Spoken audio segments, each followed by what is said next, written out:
Hello everyone, welcome back on this channel. आज के इस वीडियो में मैं आपको बताऊंगा कि किस तरह से हम लोग जो एसक्यूएल के अंदर जो एक टेबल को क्रिएट कर सकते हैं। मैं पहले ही बता दूं, ये बिगनर लेवल में सिखा रहा हूं, ठीक है। तो वीडियो को शुरू करते हैं। तो सबसे पहले जो माई एसक्यूएल वर्कबेंच जो मैं इसे ओपन कर ले रहा हूँ। ये मेरा माई एसक्यूएल को वर्कबेंच जो ओपन हो गया, ठीक है। अब यहाँ पर आप देख सकते हो लेफ्ट हैंड साइड में मेरे पास कुछ डेटा बेसेस हैं, जैसे लर्निंग, ओला और स्कूल, ठीक है। जैसे मैं दिखा देता हूँ, लर्निंग वाले में टेबल है, साथ ही साथ ओला में भी टेबल है। लेकिन स्कूल जो है, मैं इसको जब एक्सपेंड करता हूँ तो आप देख सकते हो टेबल के अंदर कोई एक्सपेंड वाला सेक्शन नहीं आ रहा, क्योंकि इसमें टेबल कोई है ही नहीं। और इसमें जो है मैं एक टेबल क्रिएट करना चाहता हूँ, ठीक है।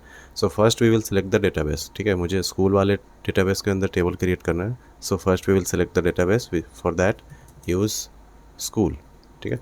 Use school. इस तरह से मैंने इसको एग्जीक्यूट कर दिया। मैं कीबोर्ड शॉर्टकट यूज़ कर रहा हूँ, ठीक है, टू एग्जीक्यूट द क्वेरी, जो कि है कंट्रोल+Enter, ठीक है। आप उसको यूज कर सकते हो या फिर सिंपली इस तरह से आप सिलेक्ट करके यहाँ से इसको एग्जीक्यूट कर सकते हो, ठीक है। ये स्कूल डेटाबेस को हम लोगों ने सिलेक्ट कर लिया। अब इसमें हम लोगों को टेबल क्रिएट करना है। तो देखो, टेबल क्रिएट करने के लिए तीन सबसे मेजर चीज़ें होती हैं, ठीक है, जो कि इंपॉर्टेंट है, ठीक है। जैसे creating a basic table involves naming the table, पहला, ठीक है, जो कि क्रिएट टेबल करने में सबसे पहला टेबल का नाम देना। उसके बाद टेबल के अंदर जो भी आप कॉलम्स रखोगे उसको डिफाइन करना, ठीक है। कौन कौन से कॉलम्स रहेंगे उनके नाम करना, ठीक है, उनको एंटर करना। उसके बाद फिर हर कॉलम में डेटा टाइप, कि किस तरह के डेटा को आप स्टोर करोगे उन सभी कॉलम्स में, ठीक है। तो ये तीन मेजर पिलर्स होते हैं वाइल क्रिएटिंग अ टेबल। अब देखो, इसमें होता है क्या, इसमें लिए हम लोग करेंगे क्या कि हम लोग सबसे पहले क्रिएट स्टेटमेंट का यूज़ करते हैं, ठीक है। एक तो हम लोग क्रिएट को यूज़ करते हैं टू क्रिएट अ डेटाबेस, जो कि बहुत आसान होता है। दूसरा हम लोग करते हैं टू क्रिएट अ टेबल, तो हम लोग लिख लेंगे क्रिएट, ठीक है, क्रिएट टेबल। क्रिएट टेबल हम लोग लिखेंगे। उसके बाद यहाँ पर आपको जो है नाम लेना है। सबसे पहले आपको इसमें नाम देना है। तो मैं जो नाम लेना चाहता हूँ वो है मार्क्स, ये मैंने लिख दिया, ठीक है। उसके बाद फिर आपको करना क्या, ये तो हो गया टेबल का नाम। दूसरा क्या है, कॉलम हम लोगों को करना है। तीन चीज़ें होती हैं, हम लोग जानते हैं। पहला तो टेबल का नाम, दूसरा कॉलम्स के नाम, उसके बाद कॉलम्स के डेटा टाइप, ठीक है। तो ये जो क्रिएट टेबल मार्क्स पहला कंप्लीट हो गया।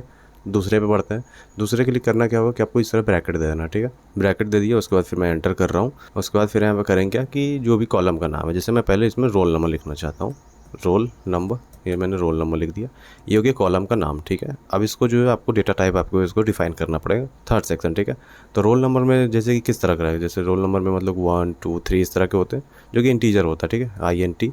देखो, ये जो डेटा टाइप, अगर आप चाहते हो कि मैं डेटा टाइप के ऊपर एक मास्टर वीडियो बनाऊं जिसमें बहुत अच्छे से आपको समझाऊं कि कौन कौन से डेटा टाइप्स होते हैं और कब कब कौन से डेटा टाइप को यूज करना है, तब नीचे कमेंट सेक्शन में बता सकते हो। Then I will make a video over that, ठीक है।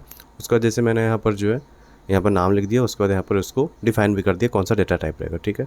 उसके बाद कॉमा देना, फिर नीचे एक और कॉलम मुझे ऐड करना जो कि नेम, ठीक है। नेम इसमें कौन सा रहेगा, तो मैं इसमें जो वैर कर रखना चाहता हूँ, ठीक है। वैर कर 30 वर्ड लिखना चाहता हूँ, लिमिट। अब देखो, डेटा टाइप को जानना क्यों ज़रूरी है, ठीक है। अब जैसे नेम है, तो नेम में जैसे कि मैं क्या लेटर्स लिखूँगा, जैसे राम श्याम इस तरह से। और यहाँ पर मैंने लिखा है वैरकर। वैरकर जो होता है, ये जो होता है स्टोरेज फ्रेंडली होता है, ठीक है। जैसे मैंने 30 लिखा है, तो ये ज़रूरी नहीं कि हर बार 30 लेटर्स लेगा, ठीक है। यहाँ पर मैं सिंपली इस तरह से CHAR ये भी लिख सकता था, चेयर भी लिख सकता था, लेकिन यहाँ पर मैंने वैरकर लिखा है, ठीक है। ऐसा इसलिए क्योंकि ये जो डेटा फ्रेंडली होता है, सॉरी, स्टोरेज फ्रेंडली होता है, इसलिए इसको मैंने यूज किया, ठीक है। इसीलिए मैंने बोला कि अगर आप चाहते हो तो मैं एक डेटा टाइप्स के ऊपर वीडियो बनाऊंगा, ताकि आपको नॉलेज हो जाए डेटा टाइप को कब किस तरह से यूज़ करना है, ठीक है। उसका तीसरा जो मैं यूज़ करना चाहता हूँ, मैं यूज़ करना चाहता हूँ मार्क्स। मार्क्स में क्या मैं नंबर्स एंटर करूँगा, so I will use int data type, ठीक है। उसके बाद फिर करना क्या है, यही तीन कॉलम जो है मैं रखना चाहता हूँ, ठीक है। उसके बाद फिर कॉमा, उसके बाद फिर यहाँ पर जैसे कि इसको जो है मैं डिफाइन कर दो, कुछ कॉन्स्टेंट्स वगैरह होते हैं, ठीक है, जैसे कि रोल नंबर है, तो इसको जो मैं प्राइमरी की बनाना चाहता हूँ। प्राइमरी की बनाने का फ़ायदा ये होता है ना कि जो रिकॉर्ड्स वगैरह एंटर होंगे, ठीक है, जो भी रिकॉर्ड्स होंगे वो नल नहीं रहेंगे उसमें, मतलब उसमें ब्लैंक नहीं रहेगा, ठीक है। साथ ही साथ वो जो है एक यूनिक वैल्यू अपने आप में रहेगा। ऐसा नहीं कि डुप्लीकेट आप सेम डेटा को, सेम रिकॉर्ड को बार बार आप एंटर नहीं कर पाओगे, ठीक है।